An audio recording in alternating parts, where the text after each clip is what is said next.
సమైక్యతా శిల్పి సర్దార్ పటేల్ ఆధునిక భారతదేశాన్ని నిర్మించిన మహానాయకులలో సర్దార్ వల్లభాయ్ పటేల్ ఒకరు.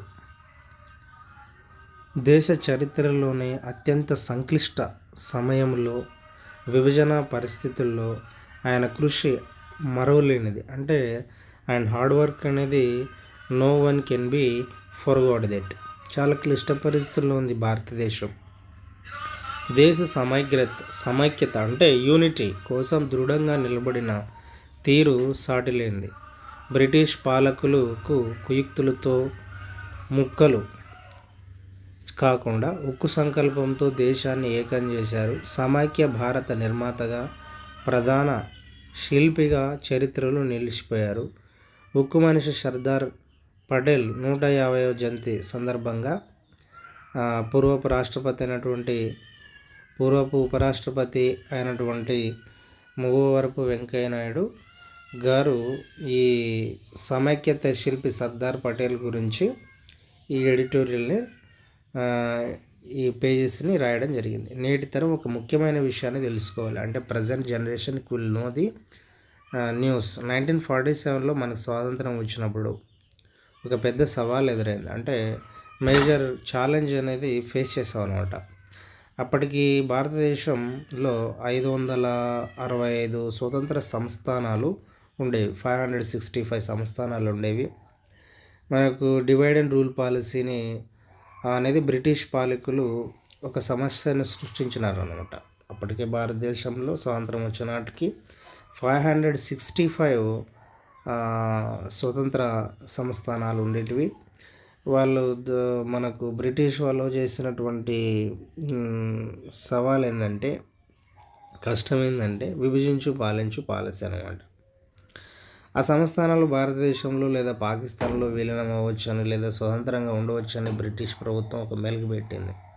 అంటే విభజిస్తూ భారతదేశాన్ని ఒక ఏదో అని చెప్పేసి వెళ్ళిపోయింది.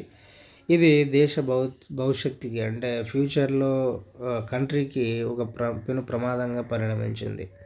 అలాంటి క్లిష్ట సమయంలో, అలాంటి క్రిటికల్ సిచ్యువేషన్స్లో లీడర్ అయినటువంటి సర్దార్ పటేల్ తన అసాధారణ దార్శనికత, ముక్కువని ధైర్యం, అమోఘమైన దౌత్య నైపుణ్యంతో ఆ సంస్థానాలన్నింటినీ మన జాతీయ జెండా కింద చేర్చినారు అన్నమాట. సో అచంచల దేశభక్తి, భారతదేశంలో విలీనం కాకుండా మొండికేసిన రాజ్యాలలో హైదరాబాద్ ఒకటి. అంటే భారతదేశంలో విలీనం కాకుండా, అంటే నేను చేయను జాయిన్ కాననేసి ఇండియాలో మొండికేసింది హైదరాబాద్ ఒకటి. అప్పటి నిజాం పాలకుడు స్వతంత్రంగా ఉంటానని, లేదంటే నేను పాకిస్తాన్లో కలుస్తానని ప్రకటించడం దేశ ఇంటిగ్రిటీకే ముప్పుగా పరిణమించింది.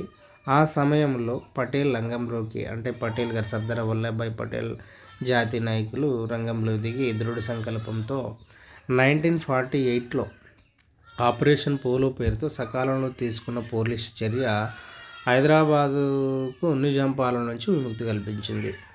ఏమేం చేసినాడు ఆపరేషన్ పోలో? 1948లో ఒక ఆపరేషన్ చేసి, అంటే ఆపరేషన్ పోలో అనే ఒకటి చర్య తీసుకొని, పోలీస్ చర్య అనమాట ఇది, నిజాం పాలన నుంచి హైదరాబాద్కు విముక్తి కల్పించినారు. ఆ సాహసోపేతమైన నిర్ణయం కారణంగానే భారతదేశ సమైక్యత అంటే ఇంటిగ్రిటీ సాధ్యమైంది. వ్యక్తిగత ప్రాంతీయ ప్రయోజనాల కంటే దేశ సమైక్యత, సమగ్రతే గొప్పవని చాటి చెప్పిన సర్దార్ పటేల్ దార్శనికత, అచంచలమైన దేశభక్తి మనకు ఎప్పటికీ స్ఫూర్తిదాయకాలే. అంటే ఆ రోజు ఆయన ఆపరేషన్ పోలో పోలీస్ చర్య ద్వారా హైదరాబాదుని నిజాం పాలన నుంచి విముక్తి కల్పించి భారతదేశంలో సమైక్యం చేసినారు. దానికి ఆయన దార్శనికత, ఆయన దేశభక్తి ఎప్పటికీ స్ఫూర్తిదాయకాలే. పండిట్ జవహర్లాల్ నెహ్రూ సైతం సర్దార్ పటేల్ సేవలను ఎంతగానో అప్రిషియేట్ చేశారు. అలాగే operation polo. So Pandit Jawaharlal Nehru సైతం సర్దార్ పటేల్ సేవలను ఎంతగానో ప్రశంసించారు. సర్దార్ ఉక్కు పట్టుదలతో ఒక దేశాన్ని నిర్మించారు. చరిత్ర దీన్ని ఎప్పటికీ గుర్తుంచుకుంటుంది. ఆయన నవభారత నిర్మాతగా, సంఘటితకర్తగా కీర్తిస్తుంది అని నెహ్రూ పేర్కొన్నారు. పటేల్ది అంకుఠిత కార్యదీక్ష, గొప్ప దక్షత కలిగిన నాయకుడు, అసామాన్యమైన దేశభక్తికి తోడు ఇలాంటి లక్షణాలతో సర్దార్ పటేల్ అత్యంత ప్రభావవంతమైన నాయకుడిగా కీర్తి పొందారు. భారతదేశాన్ని రాజకీయంగా ఏకం చేయడమే కాకుండా దేశ నైతిక జాతీయ పునాదులను కూడా బలోపేతం చేశారు. కర్తవ్య దీక్షలో సర్దార్ పటేల్ ఆదర్శనీయులు. బారిస్టర్ చదివి న్యాయవాద వృత్తిలో అంటే లాయర్ అయిన బారిస్టర్ చదివినాడు. పటేల్ వృత్తి పట్ల ఎంతటి నిబద్ధత ఉండేదో చెప్పే సంఘటన ఉంది. 1909లో ఆయన భార్య జవేరాబా క్యాన్సర్ శస్త్రచికిత్స కోసం ప్రస్తుతం ముంబైలో ఆసుపత్రిలో చేరారు. అత్యవసర శస్త్రచికిత్స విజయవంతమైనప్పటికీ దురదృష్టవశాత్తు ఆమె ఆరోగ్యం అకస్మాత్తుగా క్షీణించి మరణించారు. కోర్టులో పటేల్ ఒక కేసు వాదిస్తున్న విషయంలో ఈ వార్తను ఒక చిన్న చీటీపై రాసి ఆయనకు అందించారు. పటేల్ ఆ చీటీని చదివి జోలో పెట్టుకొని తన వాదనను కొనసాగించి ఆ కేసును గెలిచారు. తాను ఆ రోజు కోర్టులో నిలబడి వాదన కొనసాగించబట్టే ఒక అమాయకుని రక్షించగలిగానని పటేల్ వివరించారు. గాంధీజీకి అత్యంత నమ్మకమైన అనుచరుడుగా, ఆయన సిద్ధాంతాలతో ప్రేరణ పొంది తన విదేశీ వస్త్రధారణను వదిలేశారు.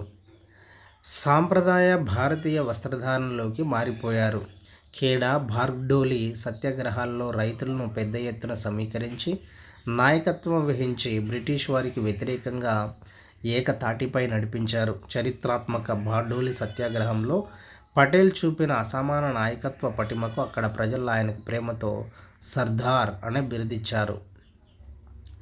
దార్శనిక నాయకత్వం. ఆధునిక ప్రజాస్వామ్య భారతదేశానికి పునాదులు వేయడానికి పటేల్ అవిశ్రాంతంగా కృషి చేశారు.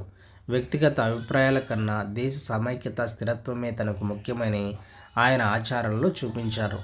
అది విషయం అన్నమాట. అంటే భారతదేశానికి కృషి చేశారు. అయితే పటేల్ చేసిన సేవలకు చాలా కాలం పాటు గుర్తింపు దక్కలేదనేది వాస్తవం అని అనుకుంటారు.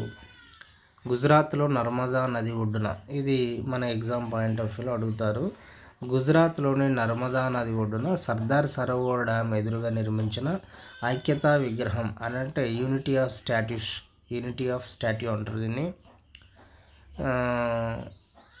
చాటి చెప్తా ఉంది. దేశాన్ని ఏకం చేయడంలో పాత్రకు నరేంద్ర మోదీ గుజరాత్ ముఖ్యమంత్రిగా ఉన్నప్పుడు ఈ నిర్మాణానికి శ్రీకారం చుట్టారు. భారతదేశ పరిపాలనా వ్యవస్థకు వెన్నెముక లాంటి అఖిల భారత సివిల్ సర్వీసెస్ పటేల్ రూపకల్పన చేశారు. అంటే పరిపాలనకు ఐఏఎస్లు కావాలా, ఇది ఆల్ ఇండియా సర్వీస్ను ఈ వ్యవస్థకు స్టార్ట్ చేసినటువంటి డిజైనర్ ఎవరు అని అంటే మన సర్దార్ వల్లభాయ్ పటేల్. దేశ సమైక్యత, సమగ్రత. సివిల్ సర్వెంట్లు రోజువారీ పరిపాలనలో 1947లో సర్దార్ పటేల్ ఒక దార్శనికులు అని కూడా చెప్తారు. ఈయనదైతే 150వ జయంతి. అదొకటి బాగా. వ్యక్తిత్వాన్ని నిర్మించుకోవడానికి 2 మార్గాలు ఉన్నాయి.